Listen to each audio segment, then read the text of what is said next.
Okay, we will continue. So Leo was a very powerful, very influential man. However, his papacy was not without trouble. Some serious troubles he had to face. One of the troubles he has to face was the division of the East and the West. It was when Leo IX was Pope that West and East formally separated. Why it was separated? There were many reasons. His conflict with Michael Cerularius, the Patriarch of Constantinople, he was of Constantinople, and very serious differences came. In 1054, Leo sent a letter to Constantinople by the hand of a representative. He laid the letter on the altar of the Church of Saint Sophia. In that letter, Leo IX excommunicated Cerularius, the Patriarch of Constantinople. The Patriarch in return excommunicated the Pope. So this led to the division of the Church into East and West, or the Greek Church and the Latin Church. So Leo IX was very powerful, but he also had the notoriety of presiding upon the division of the church.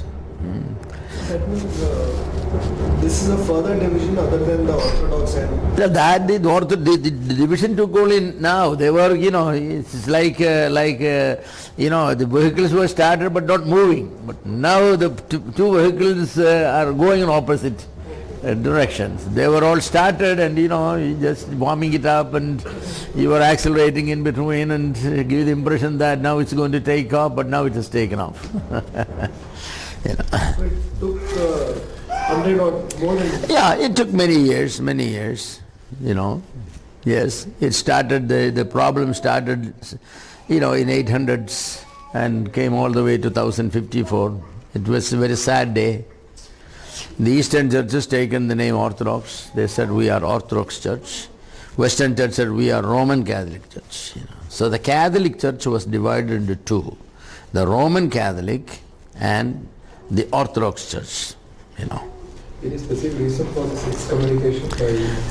Yes, there were many reasons. As I said, it was this. The volcano has to erupt because it has been smoldering and smoking for a long time. As I said actually there were more specific things, there were many specific things, and Leo wanted one of his men to be made a bishop here, and the Patriarch refused that, and so he was very unhappy about it, and then the doctrinal problems, so all these things added up. Anyway, Leo died shortly, Leo died. And Henry III appointed another German as Pope, Victor II. In 1000, he was the Pope only for 2 years, 1055 to 57. In 1056, Henry died. Victor was a supporter of Cluny and also very loyal to Henry III. When Henry III died, his son was only 6-year-old. They made him the emperor. However, his mother was the regency, the resident, ruler until the child become, little older. So her name was Agnes, and she was a weak lady, she was not a very strong lady. And all these turmoils for a woman to be, the leader, it will be very difficult. Now the Cluny reformers had difficulty to accept Empress Agnes as the ruler, until the boy mature. So that's a problem. Not only because she was a woman, that was of course one. The other reason is she was not sympathetic about this Cluny movement and all that, Of course, her husband was very sympathetic and all, but she was not that much. Actually, the Cluny monasteries did not like the emperor controlling the Pope and the Church. They did not say anything, but it was behind them. They wanted to liberate the Church totally from the control of the Emperor, because that was one of the things that the Clooney's wanted to do. That was one of them. The Church should be liberated from the clutches of the rulers. And so she knew it. Now she is a woman. Therefore, she knew that the resistance will be there. So they hardly tolerated it. Under Henry III, and they tolerated because Henry III was very loyal to the Clooney movement. And because he was a, king who was sympathetic to their movement, therefore even though he controls the Pope and all that, they just said that it's okay.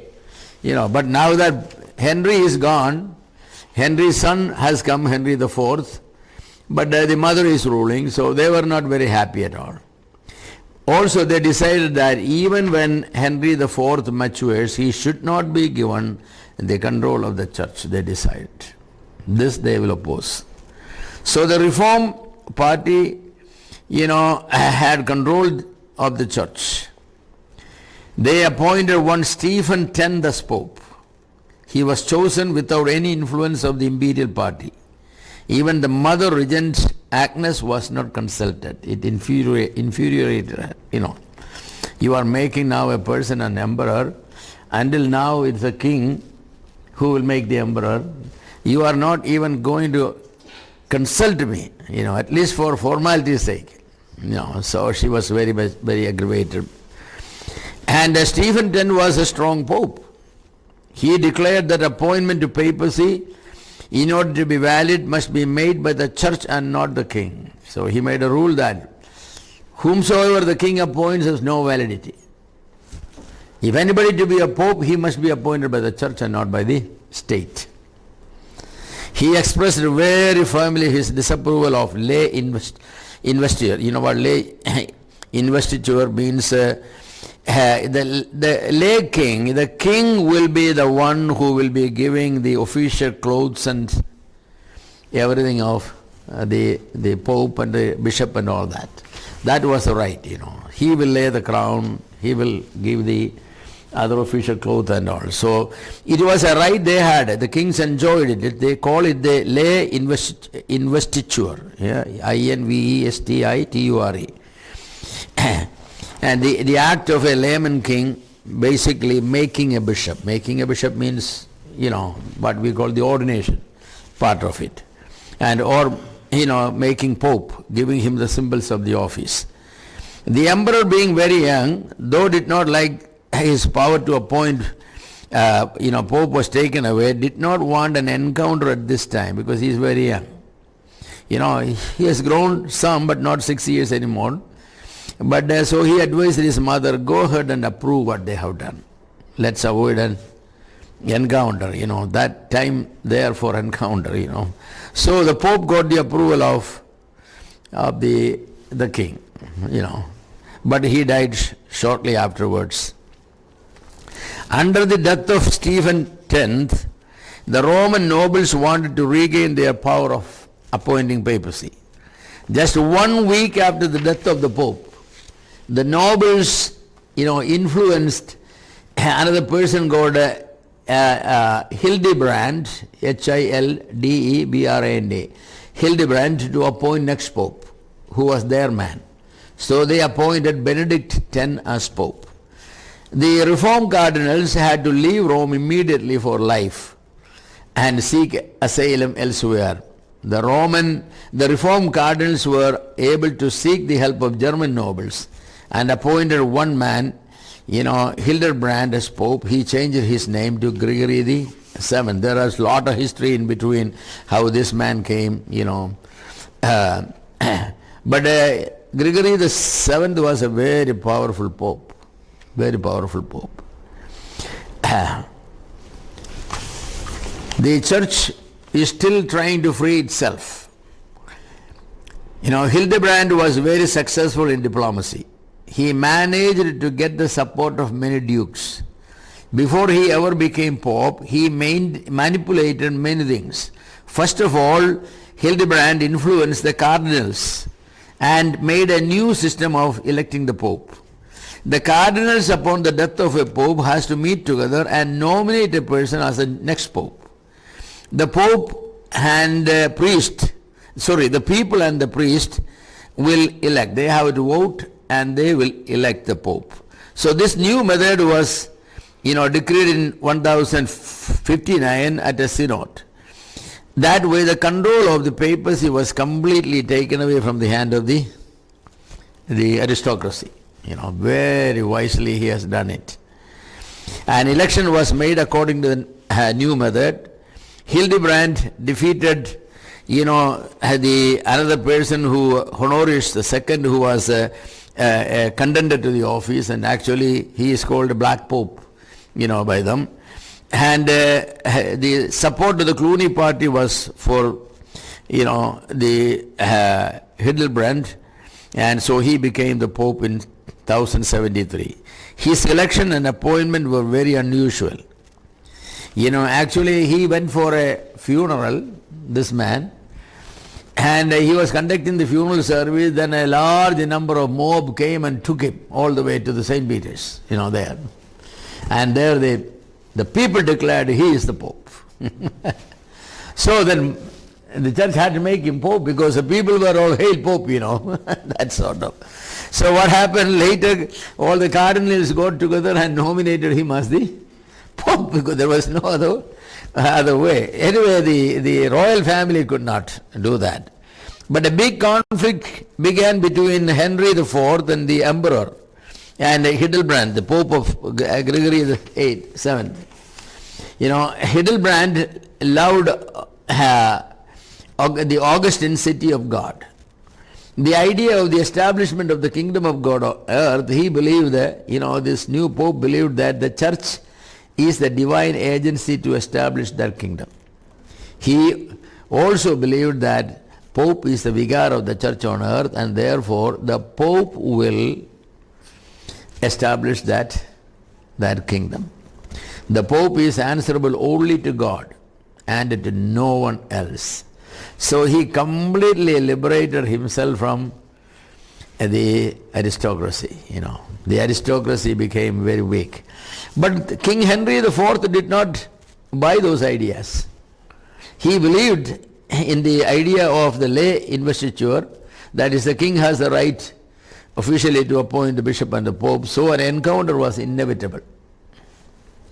For both popes and emperors, the question of the right of investiture became a key issue. The struggle between papacy and the emperor has been brewing for a while now, and it was precisely over this issue of the investiture. So Pope Gregory VII and Henry IV, the emperor, came face to face in a conflict. They thought they wanted to avoid the conflict, but actually they were not avoiding the conflict. They were only giving, pouring more petrol into the fire, and so they came, face to face to a conflict. The first 2 years of Gregory VII, and the first 2 years of Gregory VII rule, the emperor Henry IV maintained peaceful friendship. It was one of the tactics. He just wanted to be friendly with the emperor, the pope. So the emperor was friendly with the pope. This was because a rebellion of nobles gave the emperor great difficulty and made his position as the king of the Germans very weak. The German princes and all these barbarians there, they were going to fight against the king. And if the king does not reconcile somehow with the emperor, with the pope, the emperor knew that his position will be in danger. So he pretended that he was very, friendly with the pope. The pope, emboldened by Henry's weak situation in 1075, forbade investiture by laymen. However, later in that year, Henry defeated all his opponents and established his power as emperor. So once he consolidated his position, situation was changed. Gregory the Pope now faces Henry IV, a powerful emperor. Directly against the violation of the decree against the investiture, the emperor made 3 bishops. Without consulting the Pope, he appointed 3 people as emperors, as bishops. This is just to show that I have the power, And now what would happen? What would the Pope do? Would he overlook the violation of the decree? In 1075, the Pope wrote a letter to the emperor in which he poured out his fury. This letter dictated final terms and opened the hostilities between the Pope and the emperor. In the letter, Pope described himself as servant of God and told him to obey the Pope. He listed the sins of the emperor and told him that he deserved excommunication by the successor of Apostle Peter, and said unless he repented, he would be excommunicated and he would perish, basically perish in hell. Book of Pope has it. But the emperor was young and very powerful. He was just celebrating his victory over the Germans. The emperor called a council of bishops. They met in Worms on 24th of January 1076. And the council declared that it no longer recognized Gregory as a pope. This decision of the council was communicated to the Pope by a letter written by the council and signed by all the bishops. So now here is the thing, Pope, yes, but bishops don't support. The bishops support Henry.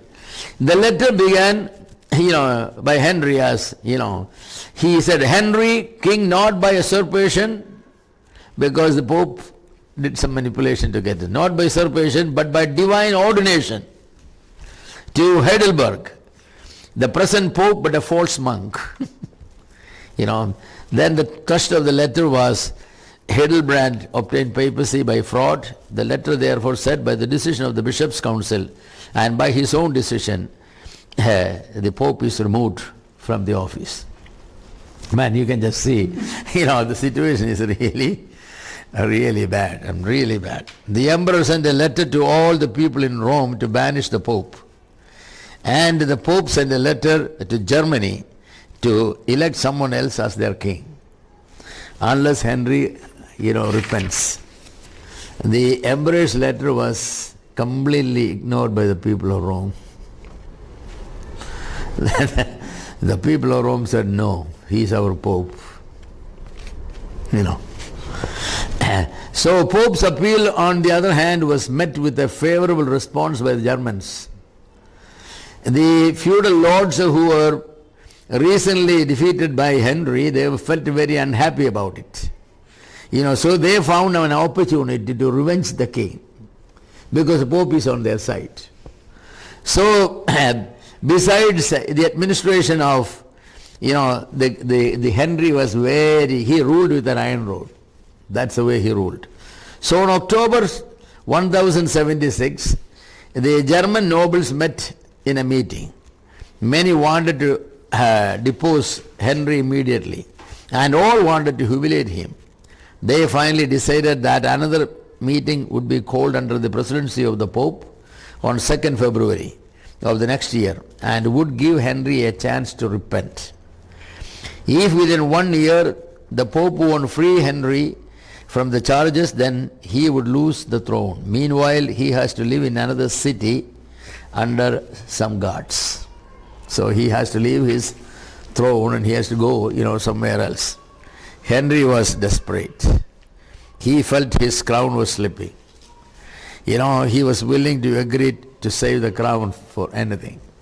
So he wrote to the Pope, agreeing to the charges and willing to do penance. So the emperor, he sets out to Italy, humbling himself before the people of Italy and Germany. At the same time, in his mind, he was scheming how to throw the Pope out, even though he was going there, because he wanted to regain his position. Yeah, this is all dirty games, I mean, this is, Pope is playing dirty game and Emperor is playing.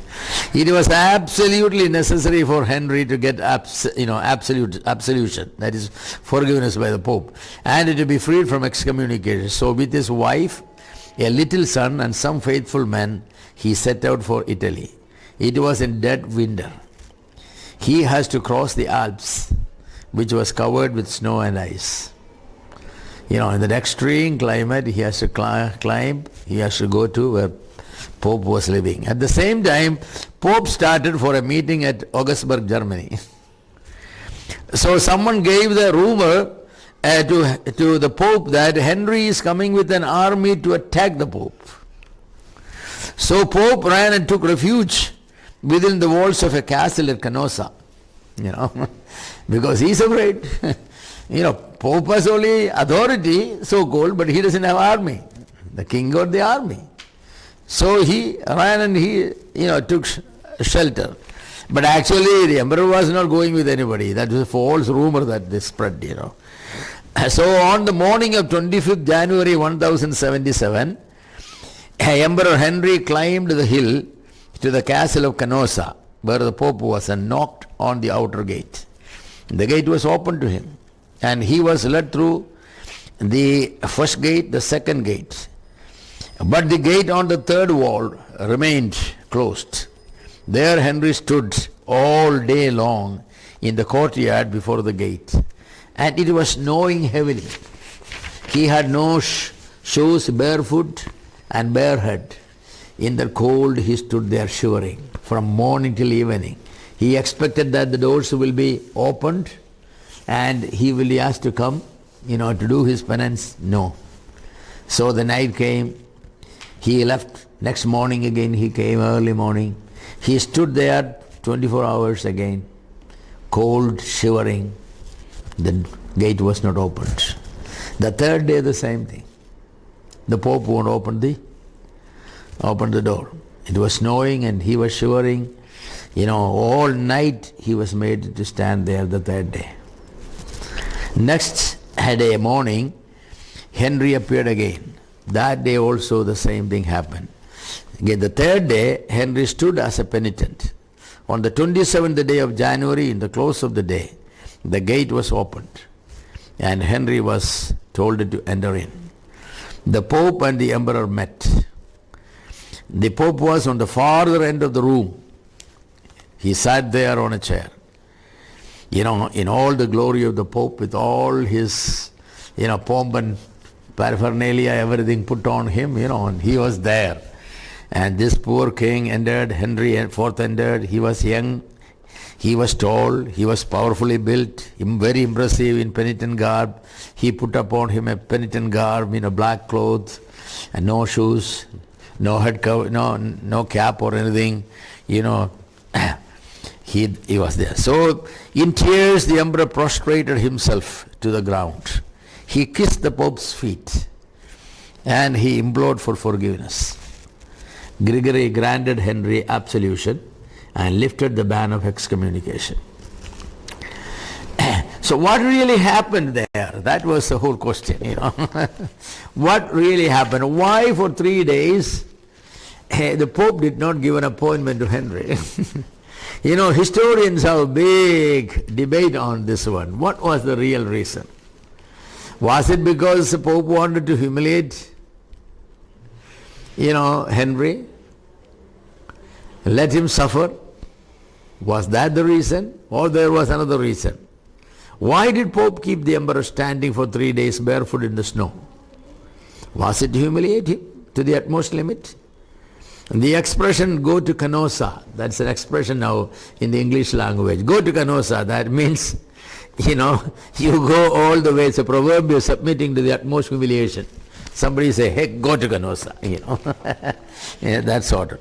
So actually what happened was, the Pope, Gregory the Pope, had an agreement with the princes in Germany who supported him, that Henry will be humiliated and hand over to them, because they wanted to revenge him. They will.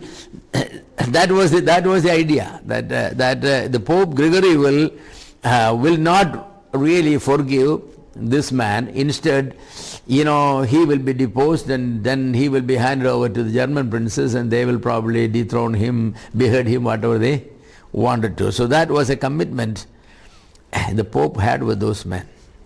Now, he never expected that Henry will come repenting.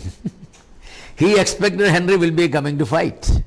In that case, all the German princes will come to fight, and that he will be destroyed. Unexpectedly what happened, that this man came, humbling and humiliating himself, and stand there. Now, according to the law of Christ, the Bible, and also according to the written law of the Vatican, the office, if a man, humbles and do penitence, he must be forgiven. So Pope did not know what to do.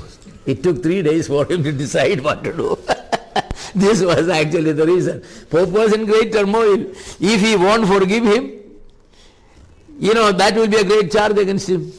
He has violated the written strict rule of the church. A penitent should be given absolution. And then the Bible also says that, So he is in it. And if he gives him and set him free, then he cannot go to those princes, because they are going to be against him. So Pope was in great turmoil, what to do. So it took 3 days for him to figure out what to do while this poor man was standing there. So finally, he said, I will obey the law of the Bible and the law of the pontiff, that is, he must be given. So he came as a penitent, so he must be given. So the absolution was there, My notes are not over there, but I have my my book.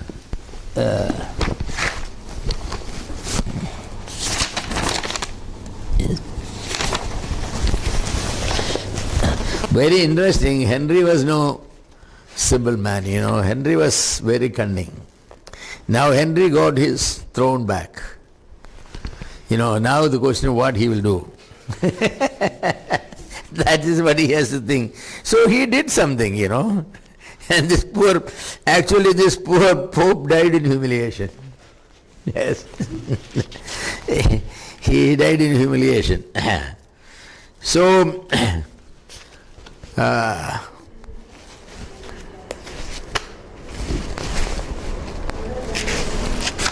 I'll read to you what happened. So the struggle continues. Canossa was not the end of the fierce struggle between Henry and Gregory. It was only the most spectacular act in the drama. Confusion now reigned. Germany and Italy were divided into two warring camps. Henry's opponents in Germany in 1077 elected Rudolf of Swabia to be the king. So now there were two kings, or a king and an anti-king. In 1080, Gregory again put Henry under the ban, as a decree of excommunication is called. But this time it had little or no effect. The tide turned against the Pope. Most of the bishops declared Gregory deposed. They supported Henry. And they elected another pope known as the anti-pope. In the same time, in the same year, in a battle between Henry and Rudolf, the emperor made by the German princes, the Rudolf was wounded and bled to death. Civil war continued to rage. Unspeakable cruelties were committed on both sides. Germany was overrun by Henry and laid waste. Now the Rudolf was dead, and those who supported the Pope, that country was completely, destroyed. The army marched into Italy, and Italy and besieged Rome and took it. Henry installed the anti-Pope. Probably you already know that the history of the church is not necessarily all that pleasant. It's a mess. Did Jesus Christ or the apostles ever expect that the church will get into such a messy situation. The apostolic era passed, then the time of the church fathers came, apostolic fathers, then church fathers. With the conversion of Constantine, things began to move in an unexpected direction, The history of the church from Constantine's time has not been very pleasant, because paganism was baptized and got inside the church. What percentage of church membership since Constantine were actually born again, that will be a good question. I'm sure that there were some born again Christians in the church, but the percentage wise it will be very, very low, very low. The struggle for power was behind all the problems of the church. Who should rule the church? The king or the pope? The king or the patriarch? Then among the Christian population itself, should the patriarchs and the different bishops or the bishop at Rome? So there was much polarization. Very little was around doctrines, but to solidify their positions, eventually they brought in doctrines. The division between the East and the West were, revolved around many doctrinal areas, though the undercurrent was not doctrinal. The undercurrent was who is more powerful. A lot of jealousy was there. The Eastern Empire, was divided among many patriarchs. They didn't have one ruler. The Western Church somehow, the Bishop of Rome consolidated the power. So he is known as the Pope. He is the father of all bishops, and he knew how to exercise. Politically, the Western Empire deteriorated. Actually, the Eastern Empire still continues. The Western Empire lost the king power, everything. Everything came in the hands of the Pope. So Pope had great power. But in the East there was no one particular patriarch who had that power, because the emperor was still there. Constantinople was not necessarily the seat of ecclesiastical power as much as it is a seat of the political power. But the proximity of the patriarchs to the emperor in the East, was not something that always the Bishop of Rome appreciated. Now, last time when I was there, here, Gregory the Seventh and Henry the Fourth, we talked about them. Henry was a little weak at times, and Gregory was always strong. Gregory was very wise to exploit the weakness of Henry. Of course, Henry was not a man who would give up. He wanted to fight back, but Gregory wanted to humiliate. So we talked about the humiliation at Canossa, where finally Henry, climbed the Alps in the thick winter. Barefoot he walked, and he was made to stand outside the castle at Canossa for 3 days, and then on the third day finally he was allowed to get inside, but then the Pope was not sure, Henry did not know what was happening. Pope was not giving the meeting, he was still waiting there. Then finally they opened the door and Henry went in, and he actually knelt down and he walked on his knees all the way, fell down and kissed the feet of the Pope, and then Pope gave him forgiveness and all that. But that did not really end the problem, Canossa did not end the problem. It actually only began the problem. That's, the kings who were emperors were not people who would give up like that. No, they won't give up like that. So, the problem still came. So the conflict kept on. Now the conflict is really, Henry regained the lost power.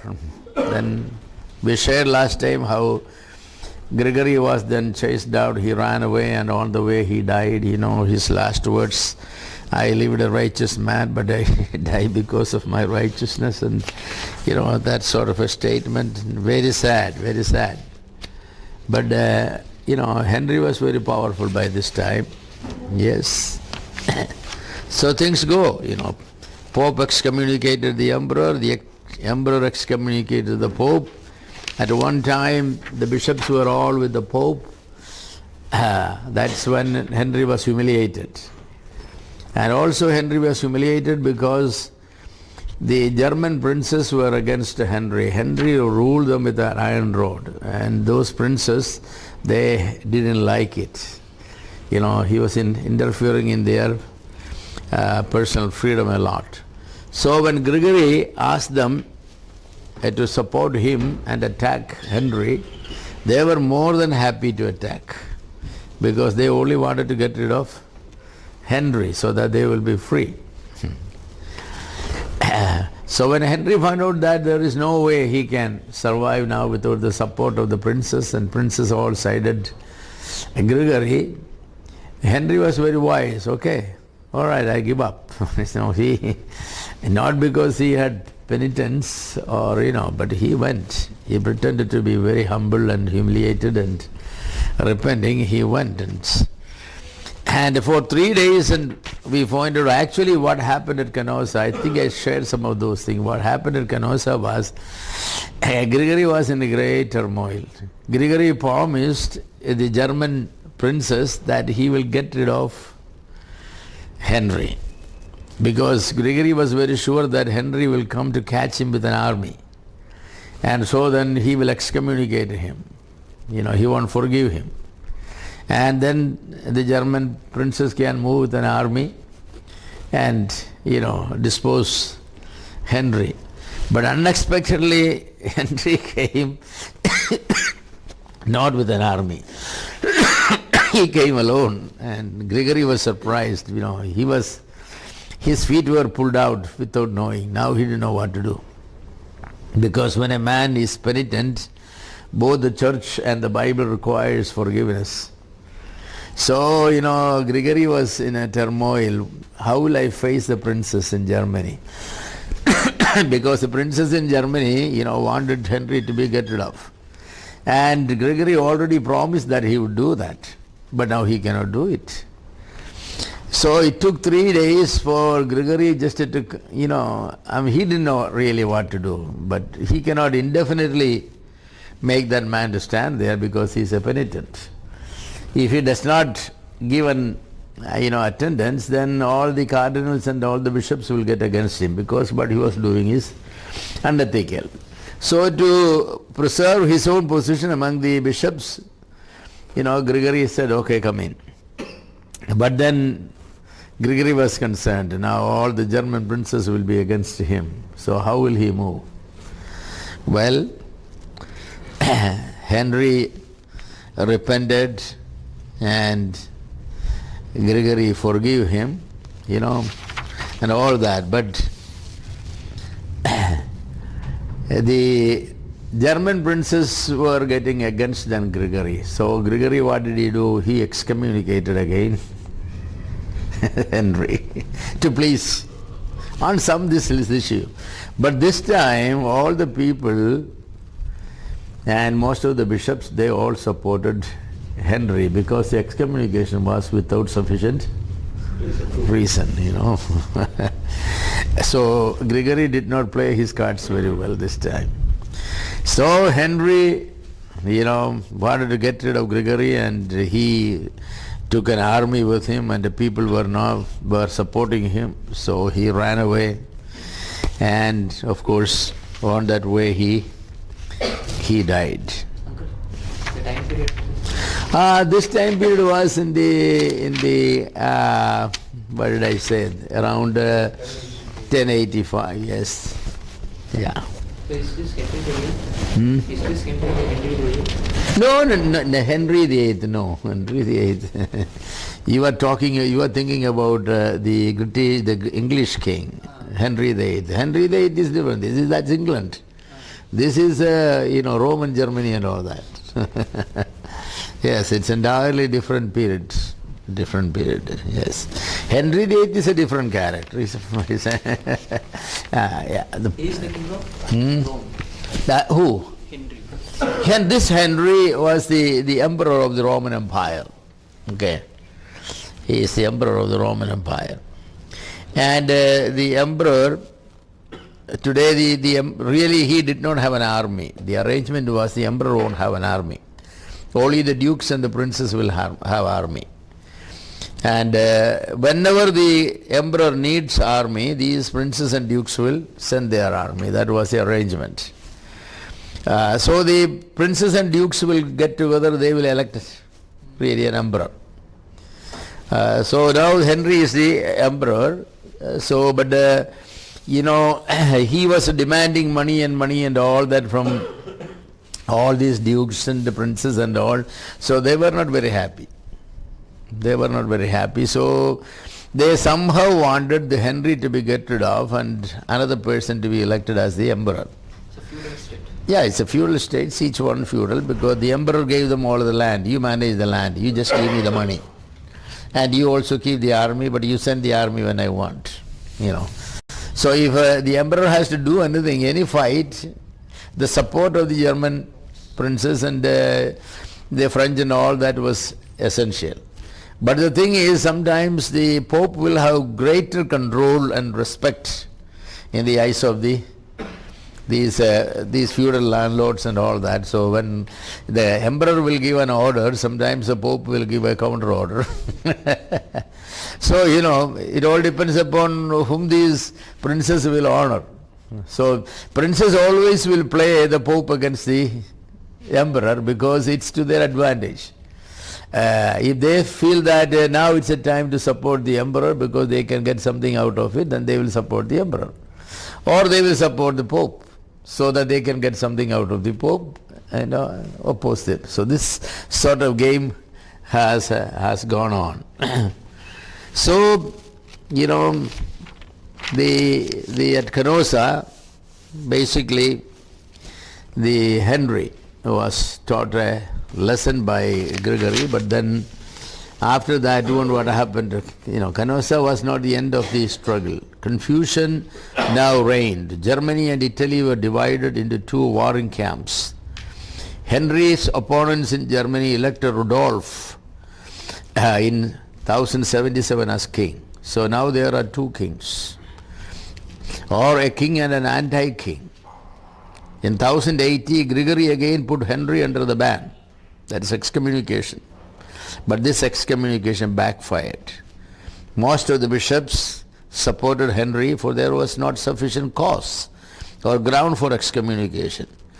So most of the bishops declared Gregory disposed. They said Gregory has misused his office, and he is not qualified to sit on the throne of Peter because it's an abuse of authority. So they all said, you are disposed. So then what happened? They have taken another person, another pope. That pope is called the anti-pope. So the same year a war broke out between Henry and Rudolf, in which Rudolf was wounded and killed. Of course, civil war continued. Germany was overrun and laid waste. Henry gathered an army, marched to Italy, besieged Rome, and took it. He installed the anti-pope, as his own choice, who then crowned Henry the emperor. When Gregory heard about Henry's approach, he fled to Saint Angelo and sent a call for help to the Normans in Italy. They came and Henry fled. The Normans plundered Rome and committed, fearful crimes. The Pope was not responsible for these, but people hated the Pope. It was impossible for the Pope to return to Rome. So he went with the returning Normans to Italy. He died on the way. And his last words were, I have loved righteousness and hated iniquity. Therefore I die in exile. Isn't that sad? So after the death of Gregory, the struggle about the investiture continued. That is, who now will appoint the next king and the next bishop, that sort of. The official dress and the crown, who will put it on the king or on the bishop? That was a major problem. So finally this thing went for 30 years, this problem. Finally in 1122, an agreement was reached. It is known as the Concordant of Worms. Worms is the name of a place, not a creature, okay? The Concordant of Worms. It was a compromise. According to this compromise, the popes from this time on were to invest the bishops with the symbol of their spiritual office, and the emperors were to bestow upon them their feudal estates by a touch with the scepter. In other sense, the land completely in the control of the king, but the ecclesiastical office in the control of the pope. So, but up to this time it was not like that. The king will appoint his favorite people for bishops and all that, and the pope will appoint his favorite person sometimes as the emperor. So, this thing going on. Now we come to another period, which is the period of the Crusades. You heard of Crusades? The Crusades are already going on these days. Yeah. In this period, the Crusades are already going on. The Crusades are going to be started, yes, there were. Now, little I back up, in 1054, what happened? The Christendom, that was, one unit, was divided between the Eastern and the Western. East became the Greek Orthodox and the West became the Roman Catholic Church. I pointed out sometimes earlier, a couple of classes earlier, that a lot of issues came, many issues came. It became almost, difficult to compromise. The East and the West, they insisted on their views. But the undercurrent was not doctrinal, as that it's a power fight. But finally in 1054, Christianity basically divided, and until this time we won't say that the church was local, that won't be correct, but the church was it was of a different locality. It was more regional. The church at Antioch, the church at Constantinople, the church at Egypt, and all these things. But there was no denominations of any sort. The church was not known as Orthodox Church or as the Roman Catholic Church. Only after 1054 those names came into existence. One church was divided into two. Greek Orthodox in the east and the Latin Catholic, known as the Roman Catholics, in the west. Gregory the Seventh in 1073 wanted to heal the wound of the division. Actually the division has hurt everybody. Even though it happened, Pope was not happy about it, because he lost his influence on half of the kingdom. He somehow wanted the influence to, increase the influence and control them. But when the division happened, he basically lost half of the kingdom, empire. So he wanted a healing, somehow get back into a normal relationship and slowly infiltrate his power and authority. So he tried. In 1073, he made an effort. But actually the church was torn by war and thousands of people were destroyed. So Gregory was not successful. Islam took away a good part of the Eastern Orthodox Church. Syria, Palestine, Egypt, North Africa, all these places were lost to the Eastern empire. Geographically, the Eastern Empire was very weak. Very weak. The Western Empire was much better. Culturally and educationally, the Eastern Empire was excellent. The West was ignorant and stupid. People had no education, nothing, they could even read. That was the state. But Islam, was in control. From Africa, the Muslims swept through in speed like a tornado all the way to Spain. and in the heart of France. You know, story how Charlemagne stopped at the Sofia, you know, in Spain, the advancement of the Muslims, and that was the end of it. The Muslims could not advance anymore in Europe, but by that time they have captured almost a large portion of the Christian countries. You know, actually they were the most important part of Christianity. The apostles have labored and worked in all those areas, all the Galatian areas, the Asia Minor areas, and all these things were the Syria, Lebanon, Palestine, and all these people. That's where the churches were there. And all Christianity gone completely. They're just a minority here and there, but even those minority was under great threat and fear. So actually, the Pope wanted to do something, you know, to defeat these Muslims, you know, but he didn't have the power. He didn't have that. As the centuries passed, the Arabs begin to lose their strength. You know, the Turks, though they are Muslims, have taken away from the Arabs Palestine and Syria. You know, just like Muslim fight with fight, you know, once their attention was turned away from Christians, they cannot advance anymore, you know, in Christian countries. So then one Muslim group will take away the land from the other Muslim group. So the Turks, they are Muslims, but they have come and taken, plundered the Arabs. Palestine and Syria were taken away. They also invaded Asia Minor and very seriously threatened Constantinople.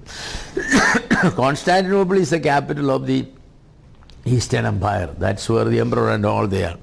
So they felt that Constantinople will be taken away by the Turks. You know, basically they threatened to take away what was left of the Orthodox Church. If the Turks came and they waged war against Constantinople and deposed the emperor and taken away everything, then Greek Orthodox Church will collapse. There will be no Greek Orthodox Church, maybe just very few. So actually what happened, Constantinople requested, you know, Gregory, can you come and help? You know, because the Turks are coming. The Turks are coming. Yes, Gregory wanted to heal the schism. He was also concerned that Constantinople and the Eastern Church would, you know, be taken away by the Muslims. If that happens, then the next step will be the Western Empire. So, you know, he wanted them to be stopped. At this time, the Eastern Emperor appealed to Gregory, the Pope, for help against Turks. The Emperor promised to Pope that if he helps to put out the Turks, then he will heal the division and bring the Patriarch of Constantinople in terms with Pope. So it's a very ideal situation, you know. What the Pope wanted was that, you know, the estranged part of the empire will be brought back. But, you know, it did not just work out because Pope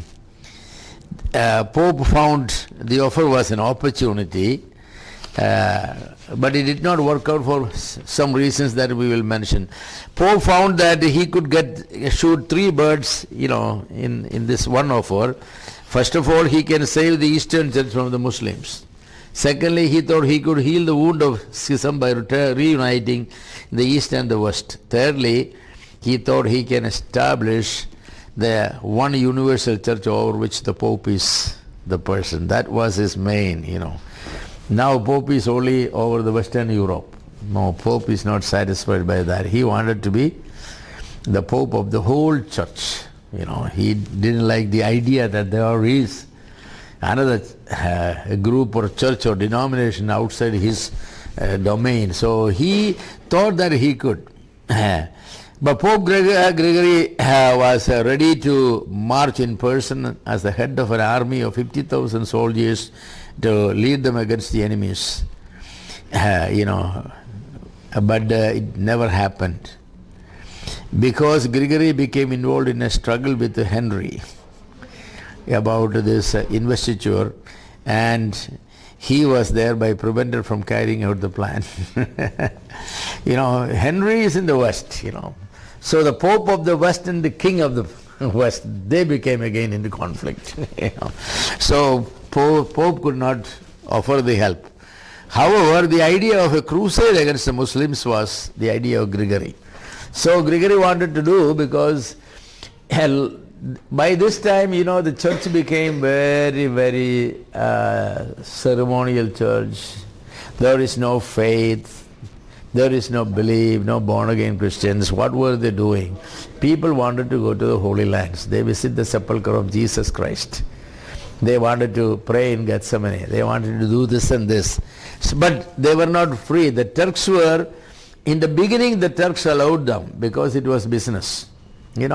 These people come and they have hotels and motels and resorts and all that. So all the pilgrims will come and, take rooms in these places and stay there. That's big money. But after some time the Turks begin to persecute these people because, that means the Turks realize that if more and more pilgrims will come, that then the custody of Palestine will be jeopardized, So the Turks begin to attack. So when the people could not go to the Holy Land freely, they could not, then Pope had to do something. Because, Christianity at that time survived only because of these relics and all, because of these holy places and all these things. There was no reality. Bible was not there, nobody was reading the Bible, what prayer. People simply knew a few things, the Lord's Prayer they will say. The Apostolic Creed they will say. That's it. The 10 Commandments they could know. That's it. Other than that one, the Christianity of, the Christendom at that time was going to holy places, going to the saints' places and this and that, and then over prayers and all that, nothing more. It was just like the Christianity today in, some places. The Roman Catholics today, what is the difference? Of course, they now do a lot more, I think, because of charismatics and all that. There is a lot more. But at that time, nothing was there.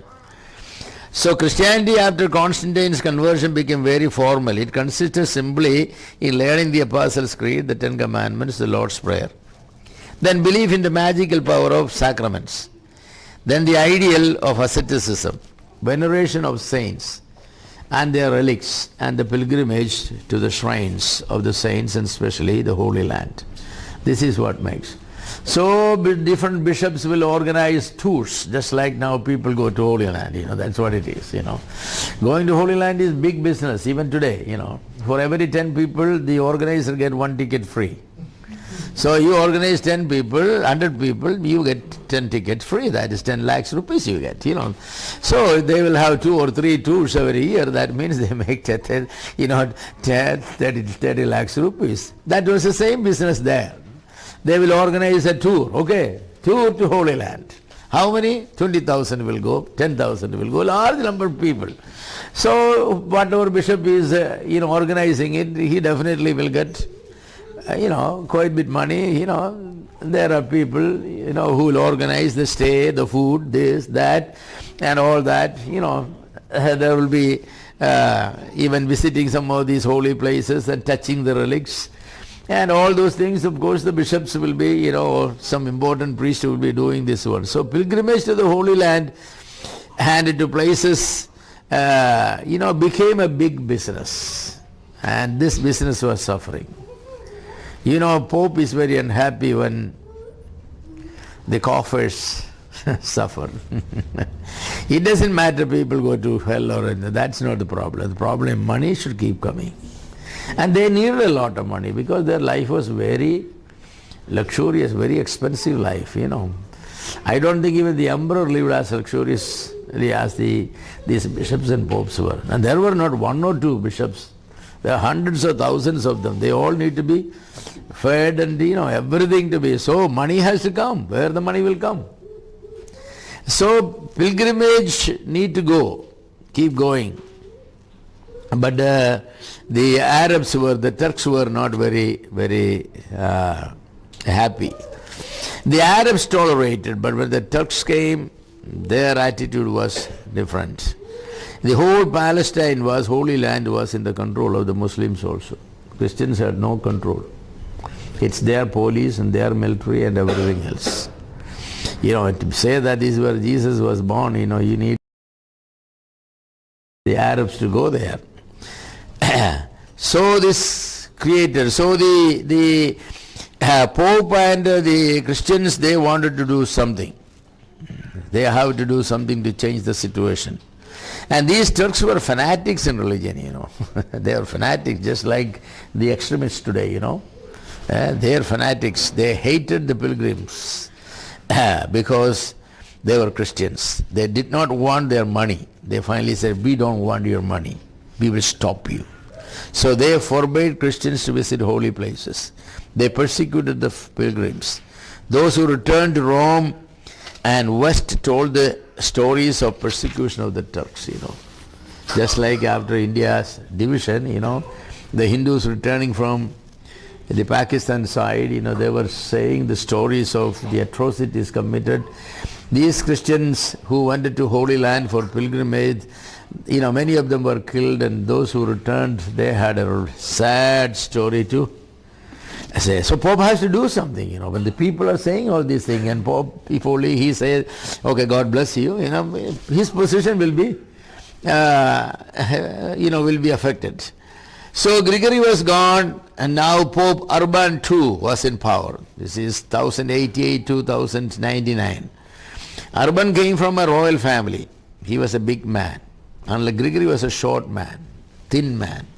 But Urban was a, 6 feet 6 inch man with a heavy, big, from a royal family. He was a, he was a handsome man, very impressive, and he was a great orator. He was not a man to lead armies, but he was a psychologist. That was he was basically. Man, he could speak and get people excited.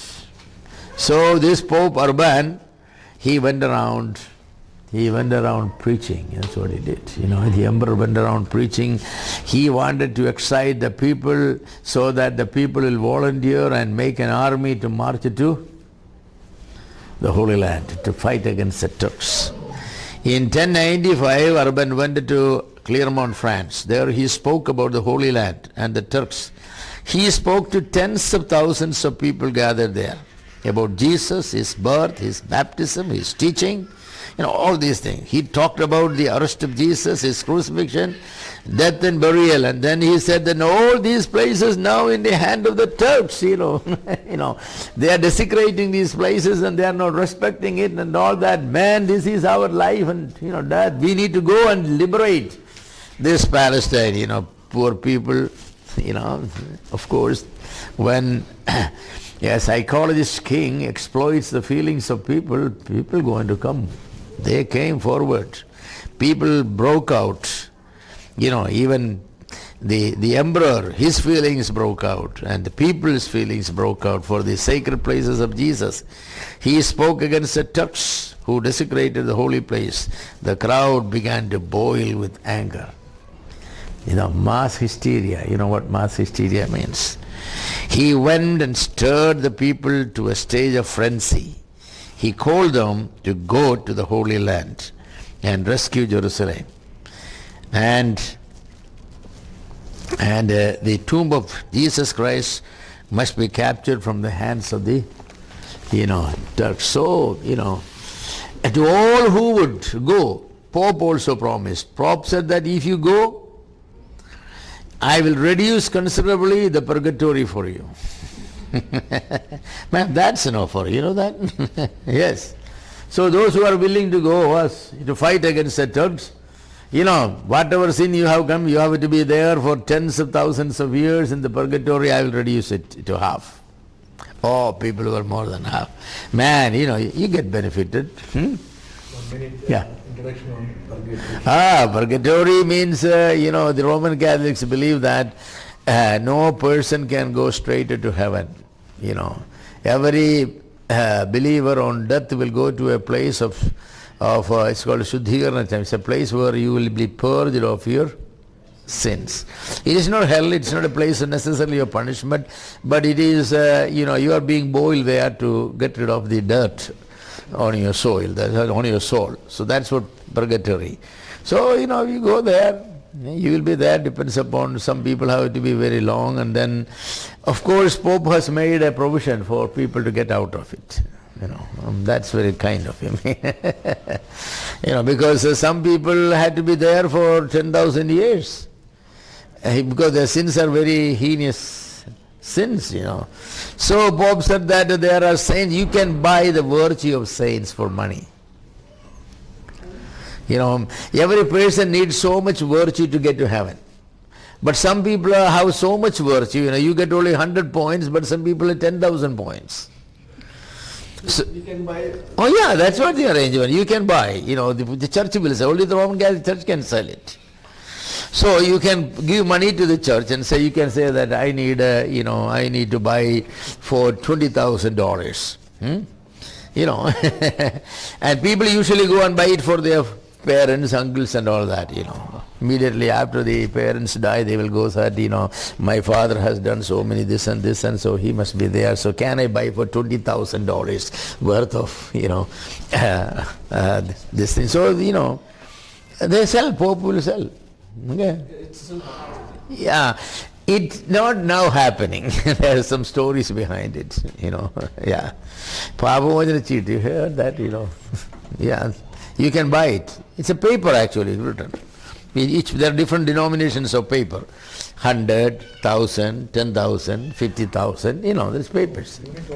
Yeah, it's there. You go and pay the money and you buy it. Do we have that now? No, that's Luther actually stopped it. Oh, yes, that was one of the basic issues of Luther, There was a man called Tetzel.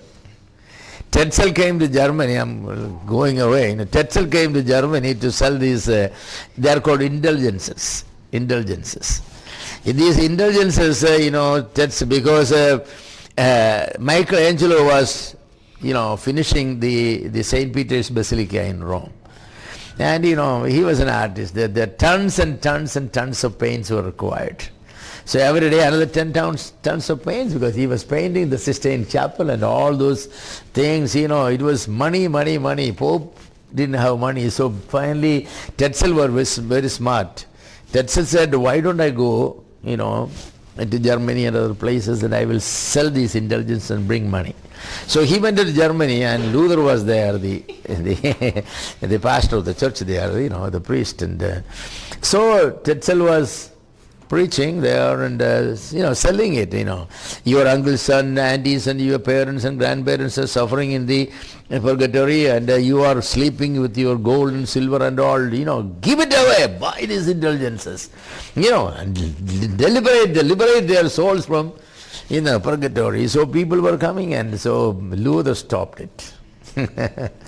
Luther said, on what basis? Show from the Bible. When Luther started challenging from the Bible, Tetzel, actually nobody began to buy, but except just few. But there was one man, he came forward. I don't know whether Luther arranged him or not.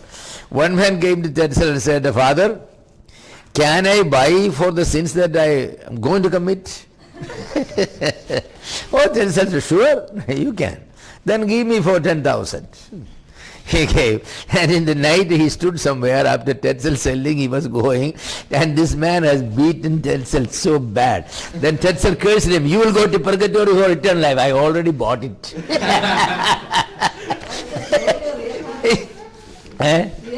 Yeah, the real happened. I said, I already bought it for. What do you do? So, finally they had to stop this business because it was becoming a mockery, You are forgiving the sins for. But the idea of buying the virtue of saints still there. Still there. It's not necessarily, the indulgence, sale of the indulgence is stopped, but the idea that you can avail the extra merit of saints. That's one of the reasons the Roman Catholic Church periodically will, declare so many people as saints. Because then those saints have extra merit, They are already in heaven. Saints are. And all the extra merit they have, they can dispense it to somebody. The Roman Catholic Church has that benefit. But now, people don't believe anymore that they can do it. So there is no sale for money. But the idea is still there. So, the Pope Urban promised to everybody that those who are willing to go to the Holy Land to liberate it, I will reduce their time in the purgatory considerably, depends upon. And then he said that those who die there, I will make a special dispensation there, their soul will immediately go straight into heaven. Man, going straight into heaven? Go and get killed in the Holy Land, your soul will straight go to heaven. And but so people were willing to die. Everybody wanted, hey, I want to go to heaven, man, I'm going to go. So they are ready to die because it's a matter of their hell and heaven, it's going to go. Whatever sin you have committed, special dispensation Pope made. Everybody who get killed in the crusade will go to heaven. You think the spiritual condition of the people at that time, and they could believe any nonsense. The Pope can say anything and people will take it. Yeah? And the Pope is a man who is, he has what they call the Tattavara, the infallibility is there. So, Pope says Christ has to obey because he is the vicar of Jesus Christ on the earth. So that sort of. So, Urban, Pope Urban, he went around and, he also tried his best to raise people, and also the king also wanted. So it was a great time. They were having some fun. So he went on and stirred the people to a stage of frenzy. He called them to go to the Holy Land and rescue Jerusalem and the tomb of Jesus Christ from the hands of the Turks. To all who would go, Pope promised to reduce considerably the purgatory. To all those who die in the war against the Turk, immediate heaven without purgatory. The large multitude shouted, God wills it, God wills it. God wills it, that we should go and liberate the Holy Land.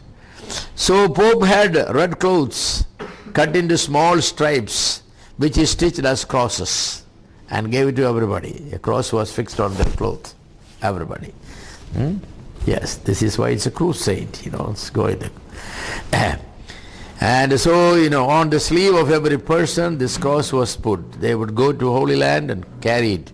The undertaking was called a crusade because the Latin for cross was crux, C-R-U-X. So it's a crusade, it's basically crusade. The participants were called crusaders. The Muslims considered their wars as holy, for they were to advance Islam. Now the Western Crusaders also considered their war as holy war because they wanted to regain the Christian, the important places of Christianity. So both sides, consider. So what was the result of the Crusades? The first crusade got underway in 1096. They regained Jerusalem from the hands of the Turks. Yes. So Jerusalem, and they made it a kingdom, the kingdom of Jerusalem. They set up, and the military leaders ruled it. Yes, but soon these Europeans, they were the military leaders. These leaders were fighting each other in Jerusalem. And some groups were actually made treaties with the Turks to defeat the other group, because there were soldiers from people from Germany, there were people from Italy, there were people from France. And the Germans didn't want the French people to have the control. And the Italians didn't want that, either of them. So what they will do? The Italians will go to the Turks and say that, you support me? We'll get rid of them. And the Turks are smart people, say, sure. Just like the Britishers did, divided we fall. That sort of thing. Anyway, they liberated Jerusalem, and the kingdom of Jerusalem was set up. The first Crusaders' kingdom lasted for 88 years. Jerusalem was in the hand of Christians until 1187.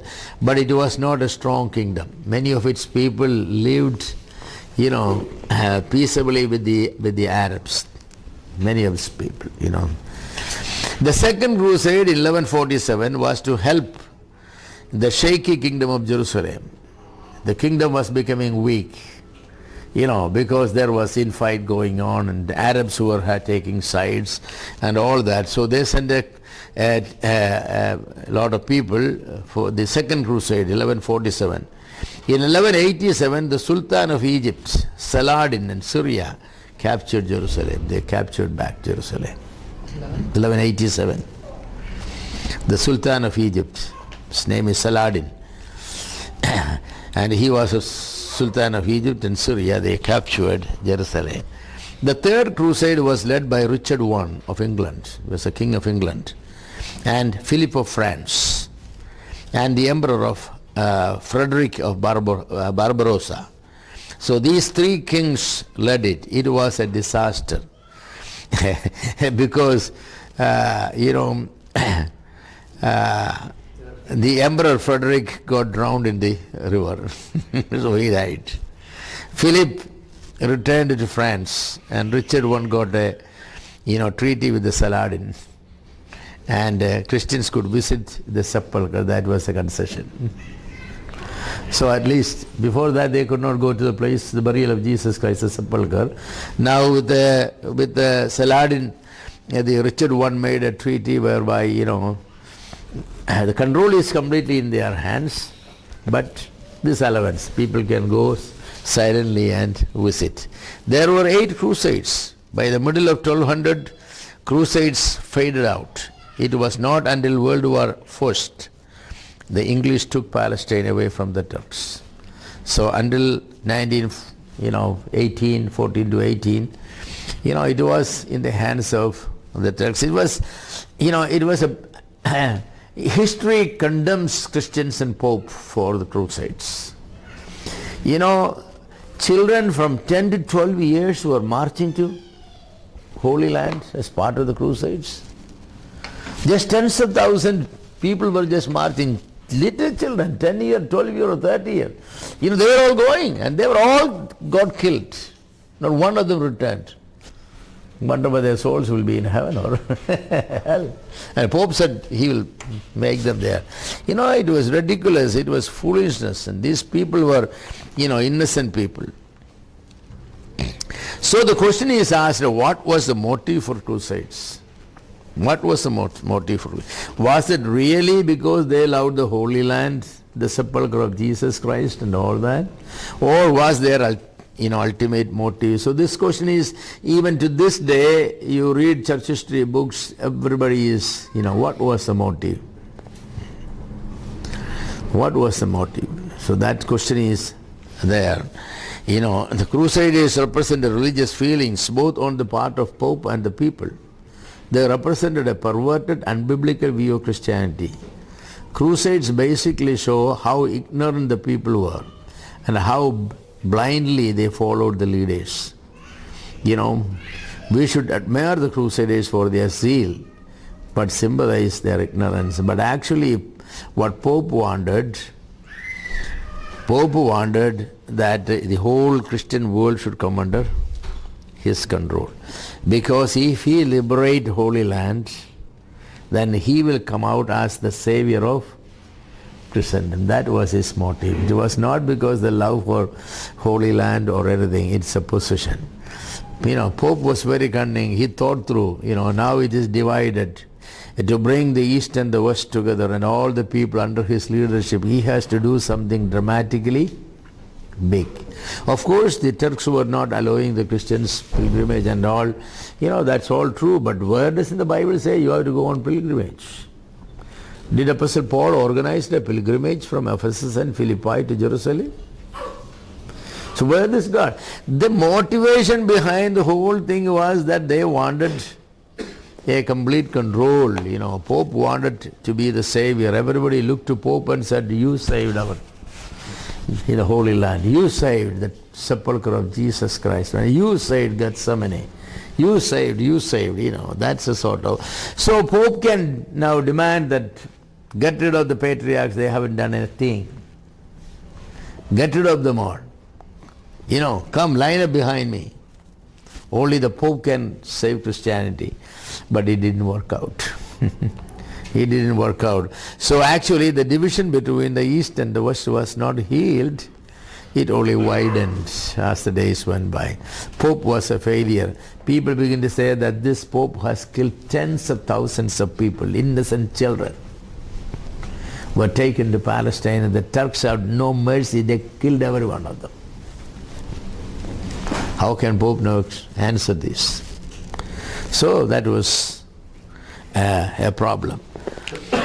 But however, now we come to a period 1198 to 1216. That's a period when the church was in its greatest power, the Roman Catholic Church especially.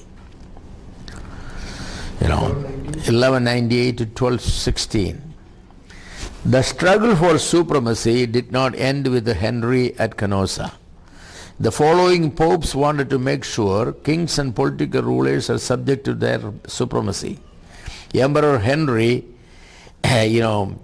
bowing before Gregory, the Pope was a symbol of papal supremacy, The artists have, they had photographed there those days. The artists have painted that picture, and you can find it in historical books and all, where this poor Henry, kissing the feet of the Pope, and the Pope standing with all their, pomp and pleasure, and the crown there, and the emperor, prostrating before him, and all that, pictures. So that was the symbols, and all popes thereafter wanted that to be the order.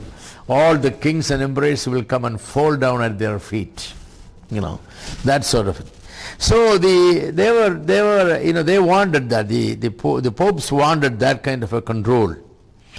The church rose to the highest power under Pope Alexander in 1177.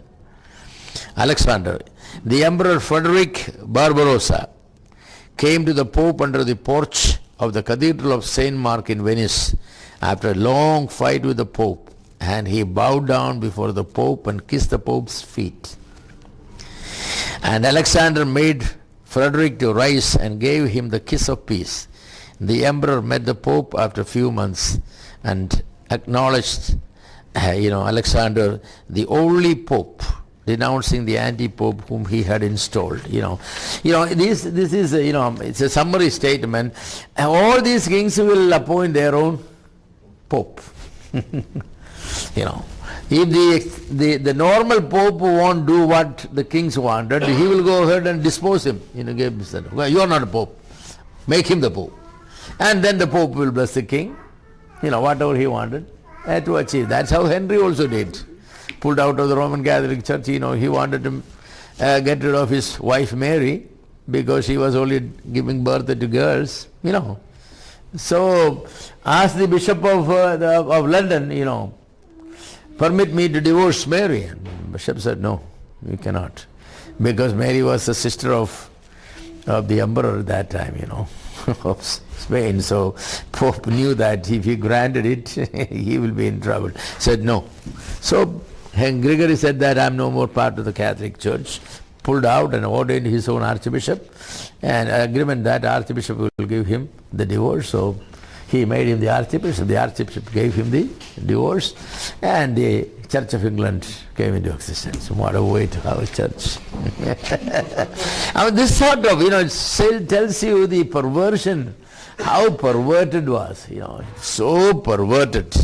So this sort of things were going on and on. So here, Pope Alexander and of course the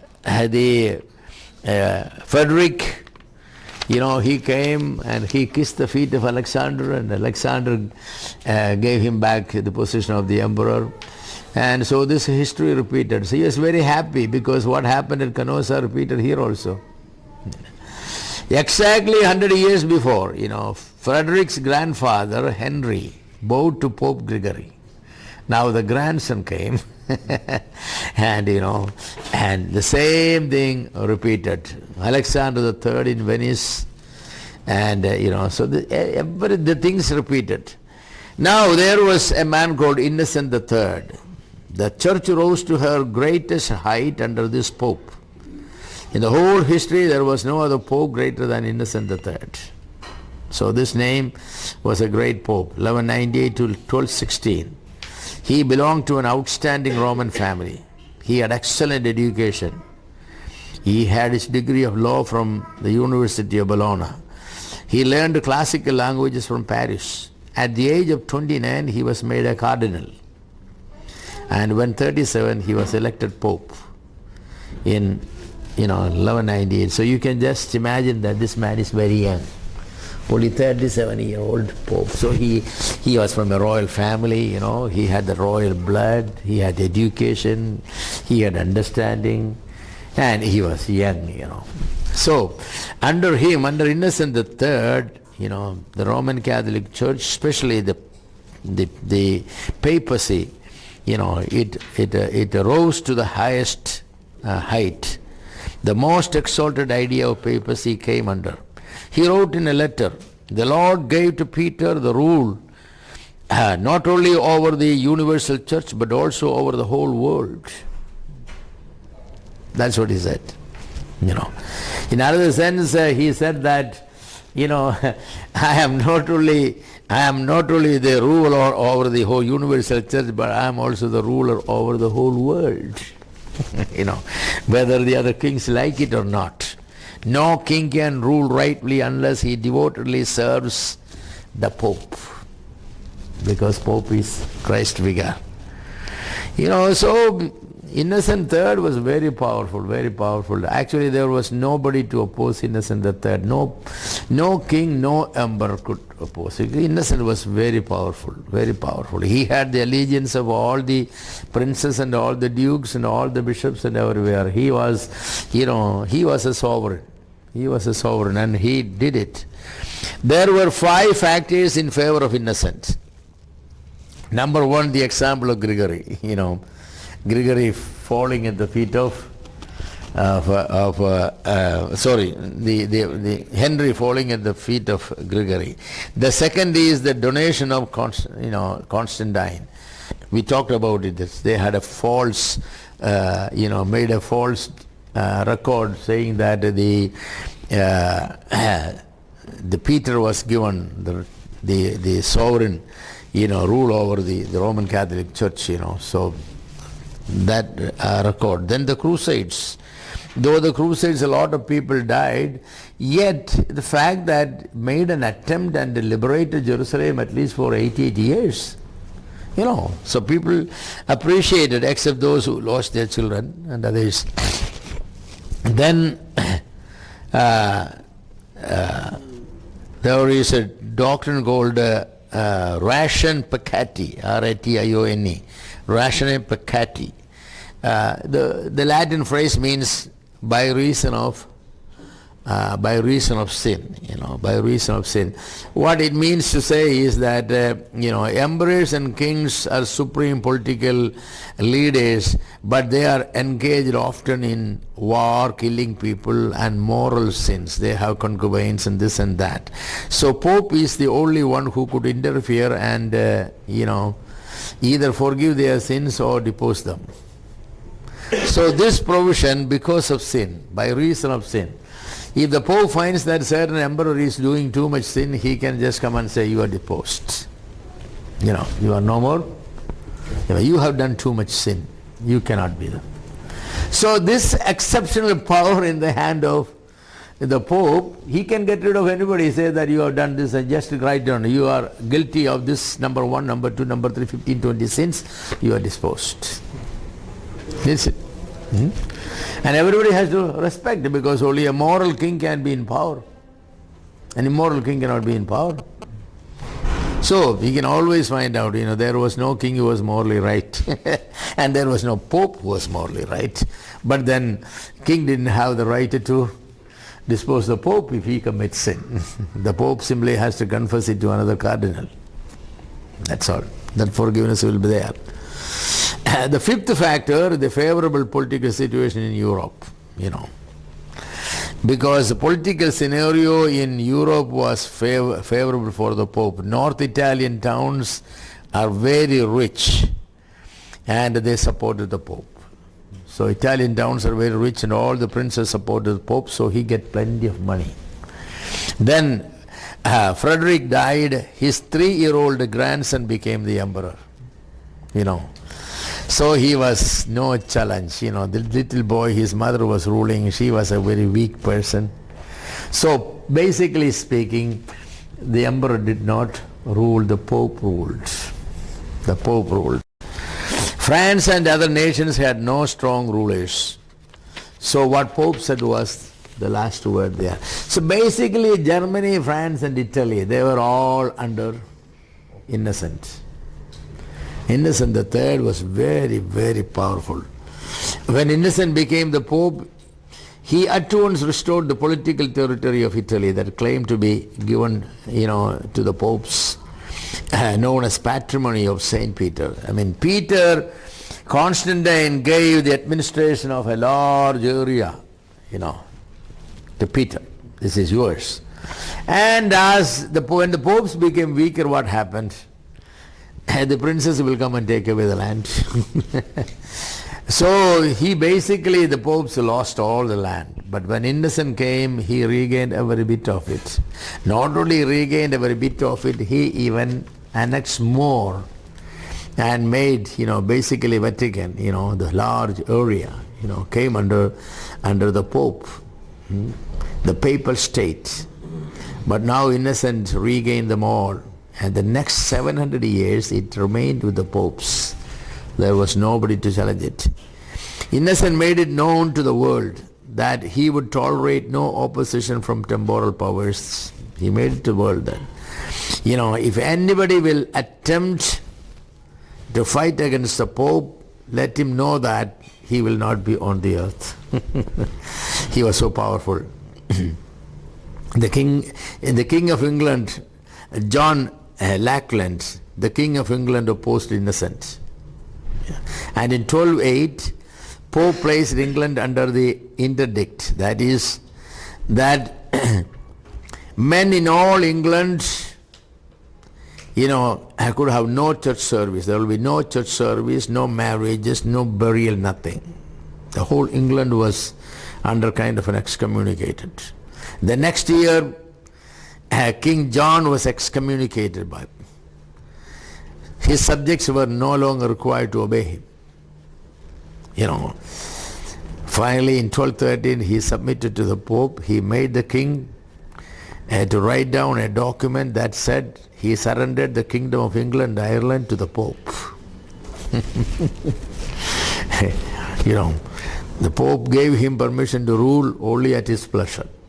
But the land, the country belonged to Pope. There was nothing else could do, because the people were, Pope said, you don't have to obey your king, he is no more king. You can do whatever you want. So Pope's representative was ruling there. So king was helpless. So he came again.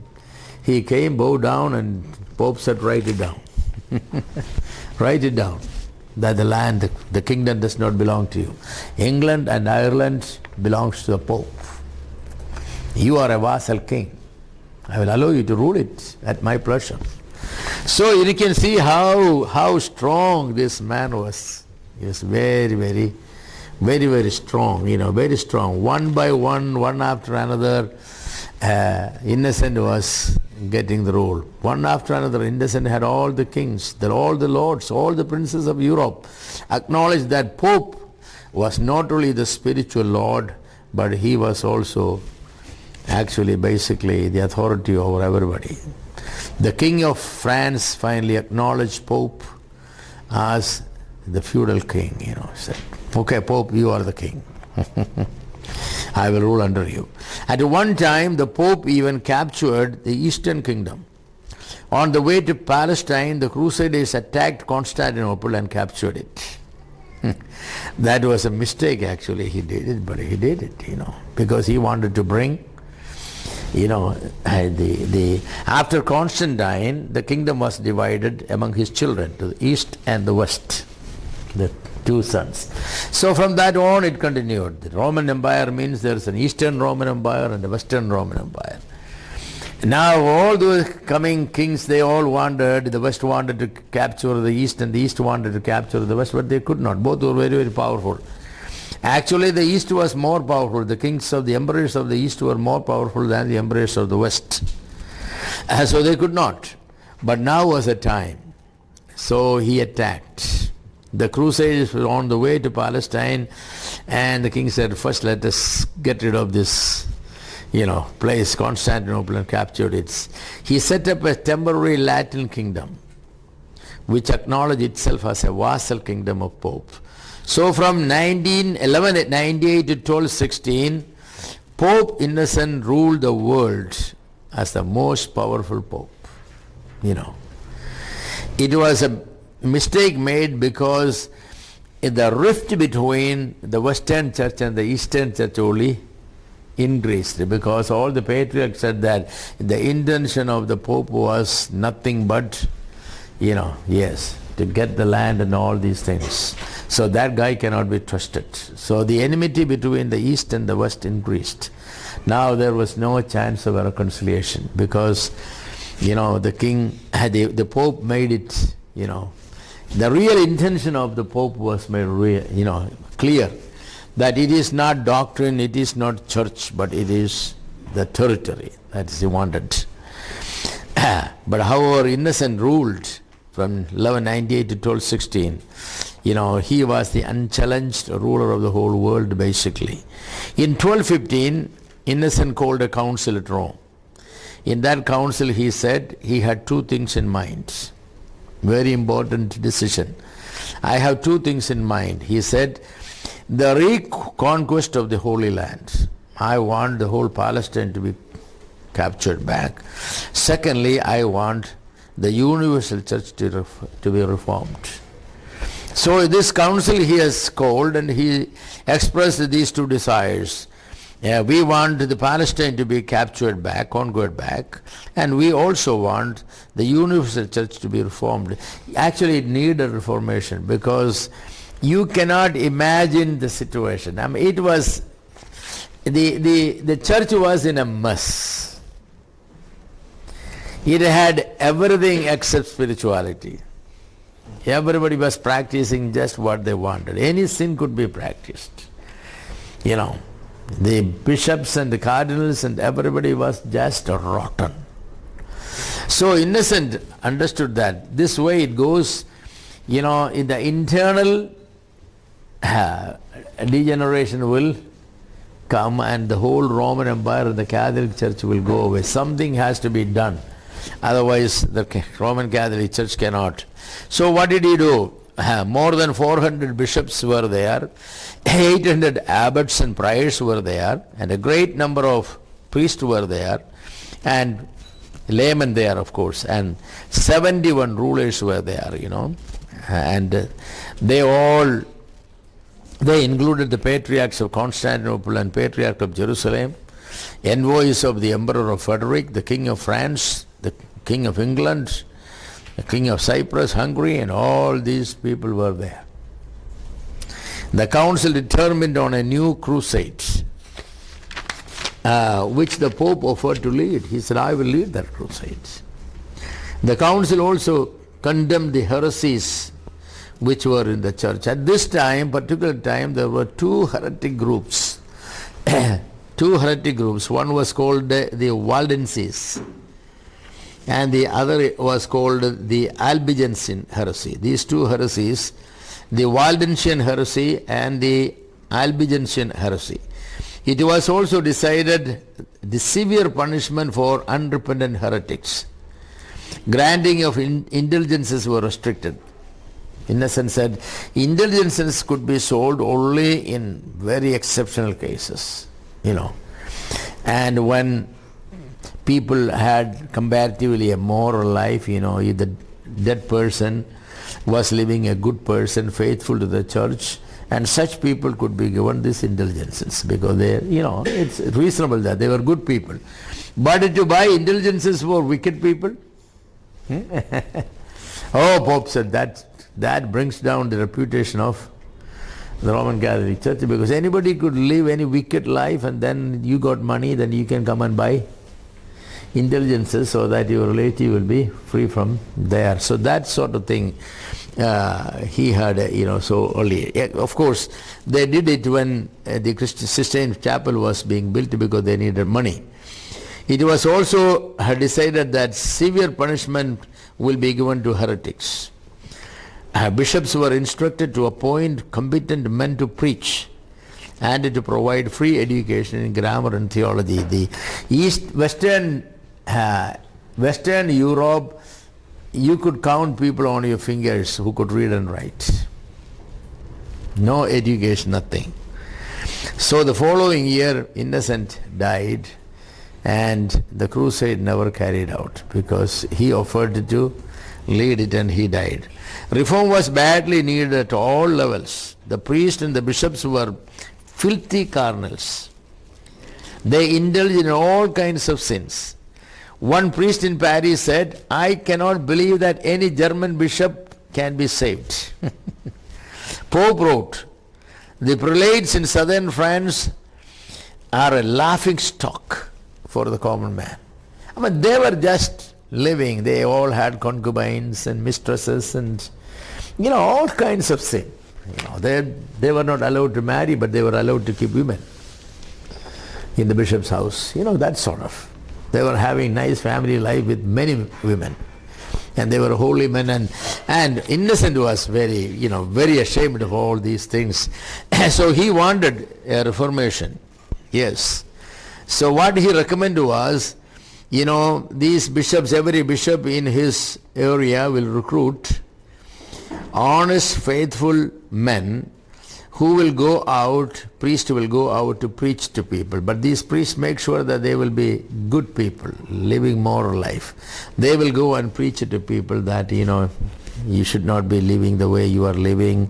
Moral life is very important. You have to be faithful to the church. You participate, come to the church every week and do your confessions and penitence and all these things.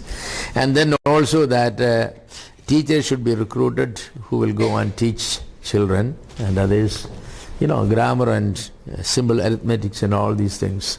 So, actually it was a good move. It was a good move. It did a whole lot of good to the Roman Catholic Church and to the general public as a whole. What are these heresies? We are coming to, I'll come and talk about it in little time. We'll talk about those heresies. Now, in spite of all these, there were a minority who were, real believers, and we'll think that church was completely apostatized. Yes, but yet there were minorities. Some of the hymns written during this time were very precious.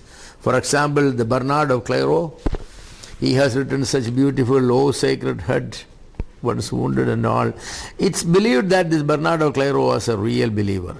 There was such other people who were believers. They were in the Roman Catholic Church, but yet they were believers. But their number was just very few because gospel was not preached. The idea of salvation was strange. It is doing just a confession and repeating the apostolic faith and the 10 Commandments and saying the Lord's Prayer 5 times or 6 times a day. Basically that was that. And then you participate in the Mass and all that, some confession, you will go heaven. During these times, where was the real church? Where was the real church? Underground. There's no history of that. There is history, oh yes. There is history, We can't say there is no history of it. There is history. For example, you talk to a Baptist, for example, the Baptists are not part of the Reformation. They are not the Reformation church. They say the Baptists are continuation of the Anabaptist, right from the apostle. That's their claim. Is that claim right or no? It's a different matter. That's a different matter, But they claim. So there was this group of Anabaptists, from way up, but they had no freedom of operation in the Roman Catholic, kingdoms. And they could not even exist when the Reformation came.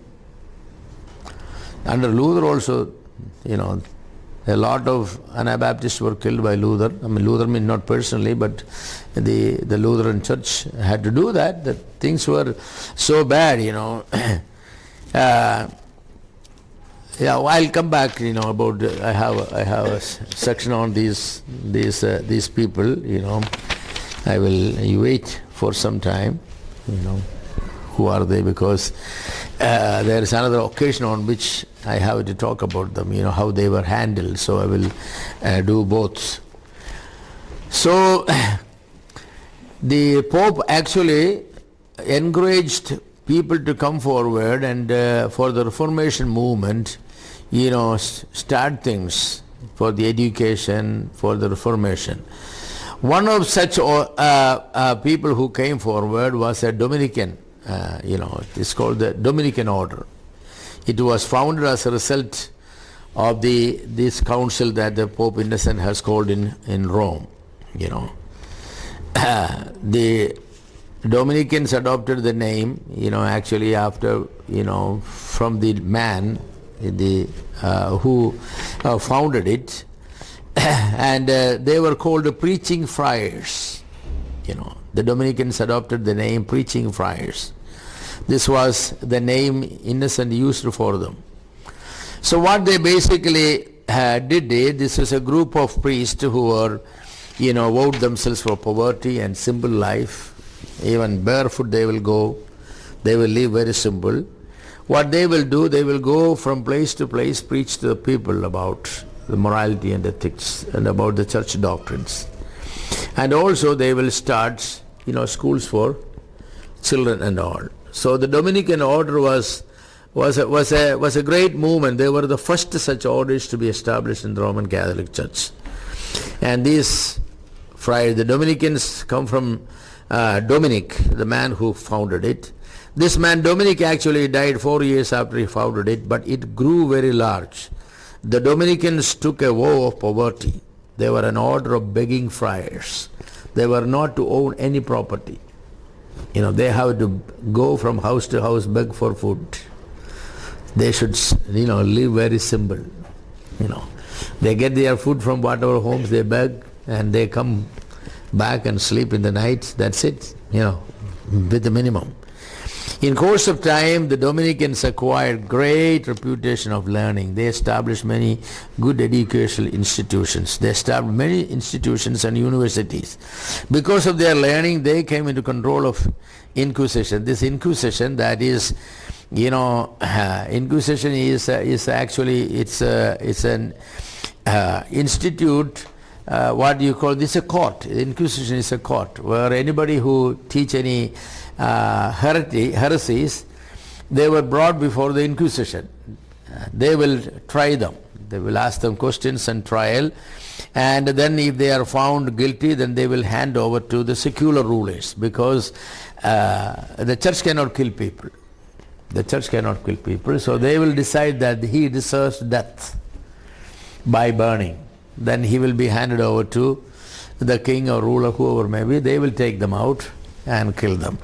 So the Dominicans were head of this Inquisition, It is this Inquisition that has killed men like, what are the names came? Wycliffe was not killed. Wycliffe's only bones were digged out because Wycliffe died before they could. The other one who made the translation, Tyndale, William Tyndale, that's a man. William Tyndale and John Huss and all these people were burned by these Inquisitions. They were called before the Inquisition Council, and they were tried, and they were found guilty, and then they were handed over to the king. Henry VIII, only William Tyndale was burned by Henry VIII. I mean, it's really his administration. So in course of time, the Dominicans have great, even now they are Dominicans, right? Yeah, there are Dominicans and are there, and they are. And another order was established the same time. They are called the Franciscans. The Francis of Assisi of Italy, he founded it. His father, Assisi's father, was a rich businessman, He gave himself to a life of pleasure. This Francis as a young man, he enjoyed life. But when he was 20, he fell ill, dangerously ill, and he was converted. From then on, he adopted a life of poverty and charity. Pope Innocent approved their order also in 1215.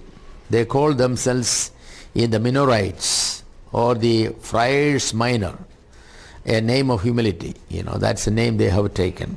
The Franciscans insisted upon absolute poverty. They were to labor with their own hands. They were not allowed to receive any wages for their labor. They were to give whatever they have to the poor, that they did not. Every month or every week, whatever money they had, they must give it away. They cannot keep anything. Francis of Assisi loved all creatures. You have seen the statue of Francis Assisi, and in his hands the doves and the birds will come. He loved the nature. And it is said that, he will sing to the birds and preach to the birds. That's the tradition says. He adopted My Lady of Poverty as his mistress and sang to her praises. The Franciscans grew very rapidly and all over the world. So both of these orders, they were the early ones, the Dominicans and the Franciscans. They have done a great service to the church, the Roman Catholic Church. Yes, they have done great, So a great revival has actually happened because of these two orders. Their men went out teaching, preaching, and doing social services. And people had no complaint about them because they were not amassing money or land. They were living poor. Some of them even begged for their breakfast and lunch and all those things, They won't even wear shoes or anything. They will walk barefoot. So, they were an example to people. While the popes, and the bishops, they were all living very luxurious life, these people. So people respected them. Their teaching was accepted. Very much. Their teaching was accepted. This was under Innocent III. Innocent III granted them this permission and all that. Of course, Innocent III died shortly. But these people grew, not necessarily under Innocent III, but all the popes that came afterwards, they all encouraged. Because Innocent III was the most powerful pope. Whatever he established, nobody could change, because he became a very powerful person. That's true in the history of the church also. There are some great men from time to time God raised up, and whatever they have established, they remain. Calvin is one like that.